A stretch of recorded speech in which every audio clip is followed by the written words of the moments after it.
জীবনের প্রথম ভাষণ।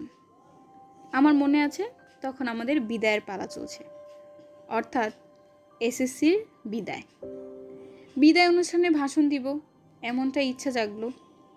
বড় আপুকে বললাম, আপু একটা ভাষণ লিখে দে। যেই ভাবা সেই কাজ, সে লিখে দিল। তবে আমি যে ভাষণ দিতে চাই এটা আমি কাকে বলবো, মাথায় কোনো আমার আইডিয়াই নেই। যাই হোক, বিদায়ের দিন আমাদের প্রোগ্রামের জন্য যারা কাজ করছে তাদের মধ্যে একজন শিক্ষককে বললো এখন ভাষণ কিভাবে দিবে, এটা আগে থেকে জানানো উচিত ছিল। তাও আমি তেমনভাবে থমকে দাঁড়াই নেই, আরেকজন টিচারকে জানালাম।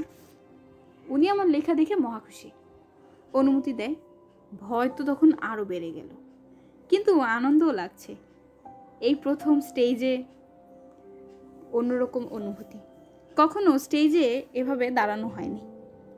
হঠাৎ স্টেজে আমার ডাক পড়ল। মাইকে কেউ একজন বললেন, এখন বিদায়ী ভাষণ দিতে যাচ্ছে।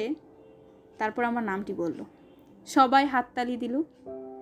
মানুষজন জানতই না আমি ভাষণ দিব, কারণ ক্লাসের সাধারণ শিক্ষার্থীর মধ্যে আমি ছিলাম একজন সাধারণ শিক্ষার্থী, যার অনেকগুলো বন্ধু ছিল। ভাষণ দিলাম, সবাই হাততালি দিল।